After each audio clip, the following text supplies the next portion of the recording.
Pretty close to the end of 2023, so let's round up some notable new single-player games from throughout this year. I'm looking for my fellow solo, lonely single-player gamers. We got you covered with a bunch of games, 25 in fact. So let's get started off with number 25 and talk Amnesia: The Bunker. This is really a good return to form for Amnesia. Obviously, the original Amnesia really kicked off a new era of horror games being played and watched on YouTube. It was a significant release, and the developers had done a lot with Amnesia since then, but Amnesia: The Bunker feels like a really good creative step forward. There's a little bit more to it, a little bit more of a tool set, a little bit more of weapons, and good use of light and darkness. Where the original game did a great job with a lantern and torches, here there's a really great new spin on it, and the game is genuinely unsettling. The fact that they set it all in a bunker is a really great creative choice that just works. It's incredibly effective for horror. In 2023, we didn't really get a lot of horror games quite like this one, so definitely consider it.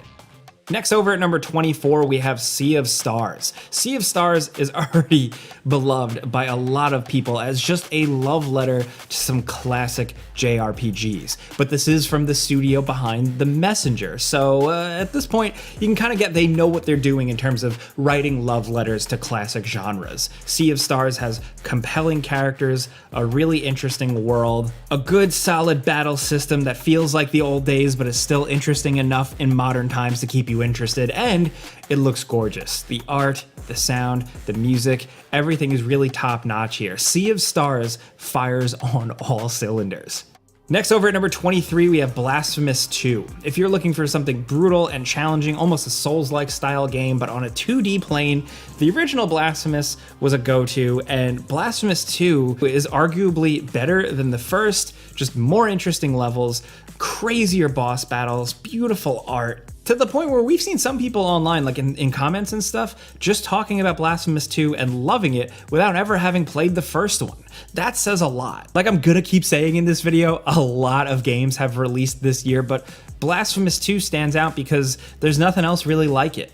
Next, over at number 22, we have Avatar: Frontiers of Pandora.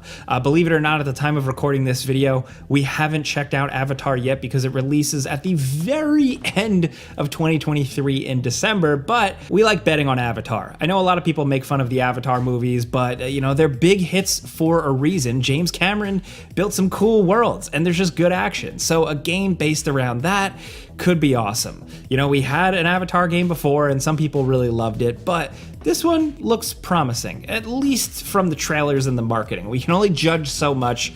We gotta get our hands on it, but we do like Avatar and the world of Pandora, so we're excited to check out Frontiers of Pandora soon.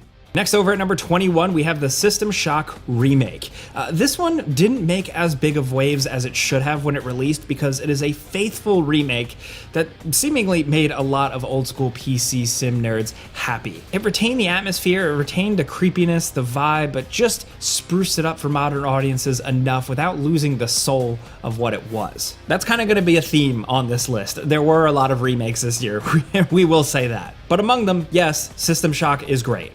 Next, over at number 20, we have Dave the Diver, one of the biggest indie darlings of the year, along with some others we'll mention. Dave the Diver is just a really creative spin on gameplay scenarios mashed together where you're diving for salvage and exploring the unknown depths of water while also managing a sushi restaurant. It's a really fun mashup. It's got a good sense of humor and light tone to it, but there's a lot to it. It's going to be on a lot of people's favorite games of the year list, so if you haven't checked it out already, check out Dave the Diver. Next, over at number 19, we have Trepang 2. The best thing I could say about Trepang 2 is if you like the original Fear, before that series went crazy and got kind of crappy, the Trepang games should be up your alley. Just look at gameplay here. This is, in a lot of ways, a spiritual successor to the original Fear with that tight, crazy, chaotic, and destructive gameplay and cool gore and slow motion, but essentially, it takes it to the next level with better visuals, cooler scenarios, more enemy types, and just some really good bullet dodging and explosions and good shit. It released in the summer of 2023 and not enough people talked about it.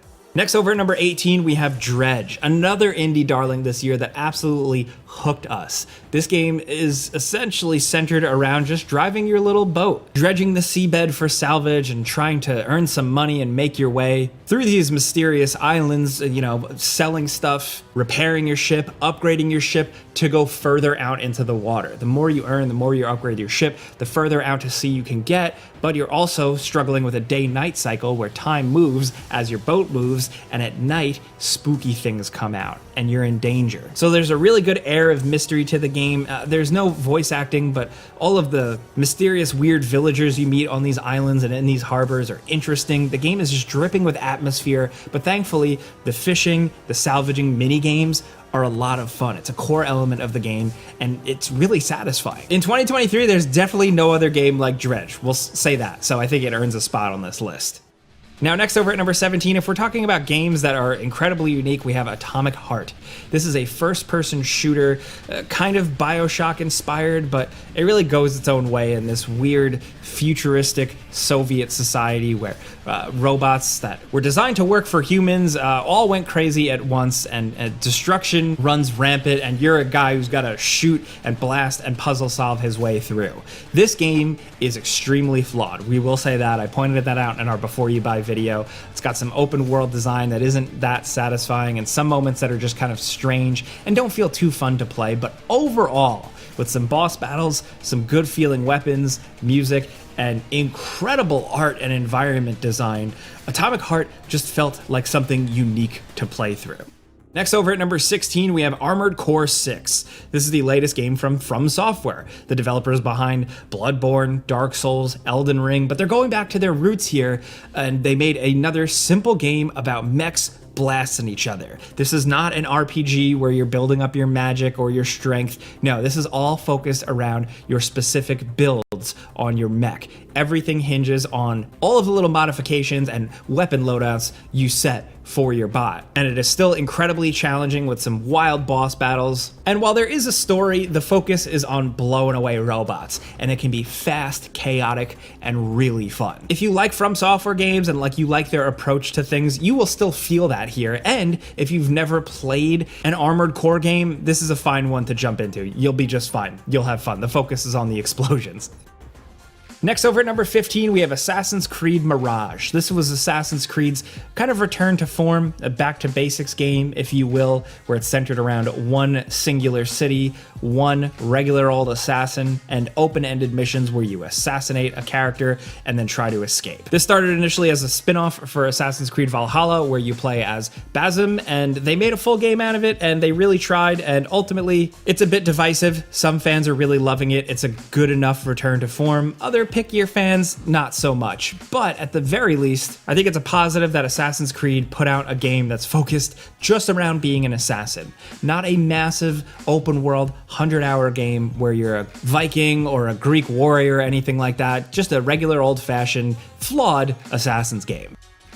Next, over at number 14, we have Baldurs Gate 3. Yeah, I know we're putting it at number 14 just because, the order of this list doesn't really matter too much. There are so many great games this year, and for a lot of people, Baldur's Gate 3 is going to be number one on their own personal list because it is an incredibly compelling open-ended RPG. It is a classic style RPG where all your choices and decisions matter. It's got tight, focused, challenging, turn-based gameplay, and really compelling characters that you're gonna fall in love, maybe not fall in love with, but be absolutely fascinated by. It is a lengthy, challenging, compelling game that I think most people should experience. I know some people are turned off by the turn-based gameplay, some people just don't like that, but everything else here, the dialogue, the story, the decision-making, it is so top-notch, you should see it for yourself. And just how the game reacts to all your weird decisions and failures and how it keeps going.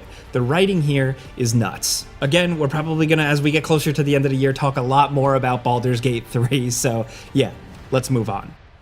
Now next at number 13, we have Phantom Liberty, the full-on expansion for Cyberpunk 2077. Part of Phantom Liberty's whole story here is that it comes also with the update to the base Cyberpunk 2077 that finally completely overhauls the game and realizes its true potential, from bug fixes to RPG overhauls. But then, when you move that out of the way, you have this actual expansion, Phantom Liberty, and it's a great, solid expansion as an expansion should. It brings a new area, the area of Dogtown, which is an incredibly detailed and vibrant part of the city that feels totally different, but also just so cyberpunk in its ideas and atmosphere, to a story that slots right into the main story and fleshes some things out. Not to mention also just adds a little bit more depth to Keanu Reeves' Johnny Silverhand, and still manages to squeeze in some new characters as well. Phantom Liberty really does a lot, and they totally nailed it.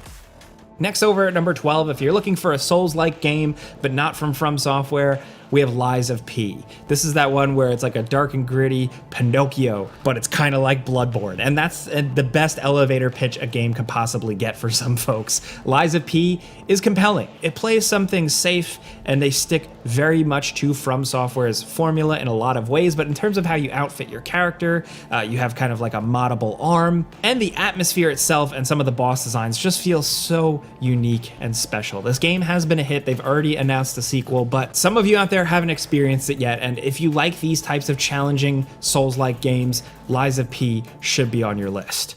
Now next, over at number 11, we have Dead Island 2. Dead Island 2 isn't like out of this world amazing, but it is just a good old-fashioned video game good time. It's not open world, it's not super long, it plops you in smaller kind of like hub-like areas, and you get to chomp it up and blowing up zombies. You can play through it with a friend. It's got really great environments and some satisfying gore and combat. The combat works so well because of the hit of the weapons, the visual effects, and also just the way zombies get blown to bits with arms falling off, blood everywhere. It's just some satisfying zombie video game killing. The story is whatever, a lot of it is totally forgettable, but that moment-to-moment gameplay, it's a good time. And I know this is a single-player list, but if you do have a moment to play with a friend, it does make it a little better.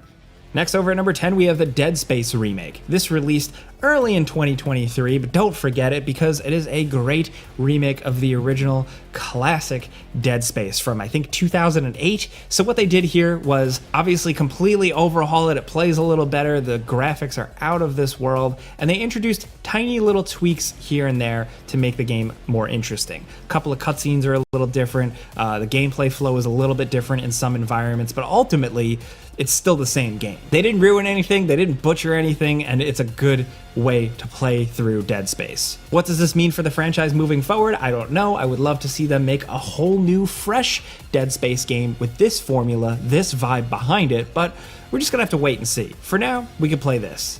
Next, over at number 9, we have The Legend of Zelda: Tears of the Kingdom, another one of the big heavy hitters this year. Again, the order of this list doesn't really matter too much. There's just a bunch of games to talk about. Tears of the Kingdom is essentially Breath of the Wild on crazy mode. It takes the world, it essentially doubles it if you've played it, and adds a bunch of physics-based mechanics and enables a ton of experimentation and just weird, wacky, zany shit to go down. While it feels like the furthest from a traditional regular old-fashioned Zelda game, it doesn't really matter here because the adventure is cool, there's a bit more story here, and the moment-to-moment gameplay, it will hook you, it will have you addicted. We waited a long time for this one, and it was worth the wait.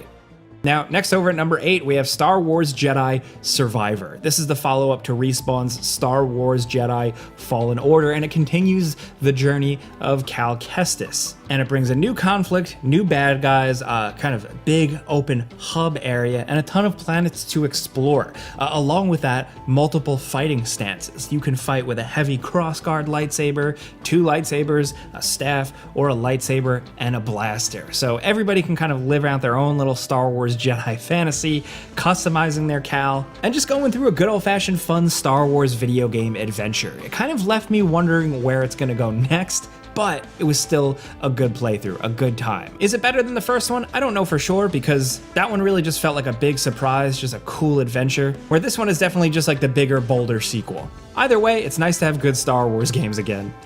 Next, over at number 7, we have Hogwarts Legacy. Now, if you were looking for like a big open world Harry Potter adventure where you get to be a student of Hogwarts, they pretty much nail it here. There is an incredible recreation of Hogwarts itself and the surrounding areas and towns, and it's got some flaws here and there. I don't think everybody loved the combat or the story. It ended up being super memorable, but for just that wish fulfillment, hopping on a broom, flying the Hogsmeade, blasting some bad guys with your wand, doing Avada Kedavra, it is certainly a good time for that.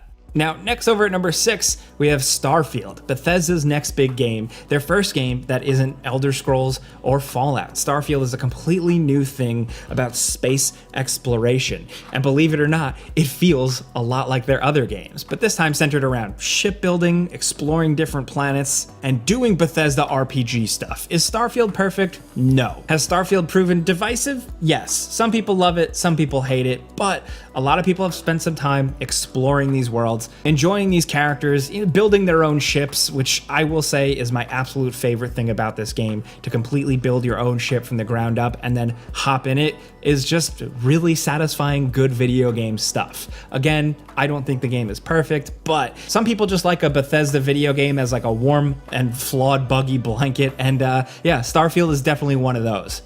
Next, over at number 5, we have the Resident Evil 4 Remake. This is a full remake of the classic Resident Evil 4, the game that changed a lot of video games, and especially the Resident Evil series. Here, it feels a bit stronger. Everybody's got a little bit more to do. Leon is a bit more compelling. Ashley is a bit more interesting. Luis is a bit more interesting. And the game is just absolutely gorgeous. Incredible recreations of levels, areas we've spent so much time in over the last decade or so. And thankfully, now it just plays like Resident Evil 2, Resident Evil 3 Remake, meaning it's a lot of fun. It's really accessible and easy to pick up and play, but can be pretty challenging and still requires a lot of tense resource management, and now you have a knife and you can do parries. They also followed up pretty quickly with the Ada Wong Separate Ways DLC, so there's a lot of game here, and you should consider it if you love Resident Evil, if you haven't already. Now, next over at number 4, we have Final Fantasy XVI. This is a massive game and Final Fantasy's big foray into action combat. This is not a turn-based RPG or some spin on RPG combat. It is all about swinging your sword and killing enemies, but it's also about turning into massive creatures and punching other creatures in the face, which is great. This is a Final Fantasy game that feels a bit edgy, a bit darker, they say bad words, there's gore, and it's interesting. Is it the best Final Fantasy game ever? I don't know for sure, but it's got great characters, some incredible music, and it's a great adventure. Everybody's different. Everybody has their own favorite Final Fantasy game, and some people out there, it might be Final Fantasy XVI, it might be you. Next, over at number 3, we have Marvel's Spider-Man 2. This is the latest adventure in the Insomniac Marvel Spider-Man games. We had Spider-Man 2018, we had Spider-Man Miles Morales, and now Spider-Man 2 essentially is an adventure with two Spider-Men, Peter Parker and Miles Morales, fighting against classic Spider-Man villains like Venom and Kraven, and it's a really good time. This is very much a big old crazy superhero sequel with bigger action set pieces, more bad guys, and just a lot more fun. The combat is still pretty similar to the last game, but web swinging has a couple more tricks, and there's a parry mechanic, and just good Spider-Man action and a bigger world to explore now with the addition of Queens and Brooklyn. I don't know what else there is to say without going into spoilers or anything like that, so Spider-Man 2, everybody loves Spider-Man. If you like Spider-Man, maybe give it a shot. Now, down at number 2, everybody should love RoboCop. He's one of my favorite characters ever, and he recently got RoboCop Rogue City. It's the first RoboCop game in quite some time based on the classic 80s movie, and it's a pretty solid one that kind of understands what makes RoboCop so special and why people have loved him for decades. This is a flawed game. This is more of a AA game than a full-fledged AAA game, but it's got fun, crazy, over-the-top first-person shooting where you're exploding heads, throwing explosive barrels, and just having a good old classic video game fun time. It does not reinvent the wheel or anything, but it is nice to see classic actor Peter Weller back as RoboCop doing his thing. Now down to number 1, we have Alan Wake 2. This is Remedy's follow-up to the original Alan Wake from like 13 years ago. They finally made a sequel and continued the adventure, and it is an incredibly awesome one. It takes everything they've learned from classic games that they've made like Max Payne up to more recently like Quantum Break and Control, and makes a really fun survival horror adventure. It is cinematic, it is atmospheric, it is pretty tense and scary, but also fun to play. There's a lot of creative sequences in this game that are unlike anything you'd see in other games. It's definitely one of the more unique games this year, and you probably will be able to get into it and understand most of the story without playing the first game. If anything, playing Alan Wake will make you want to go back and play the original and play Control and just see what Remedy, the developers, are really up to, because it's a lot.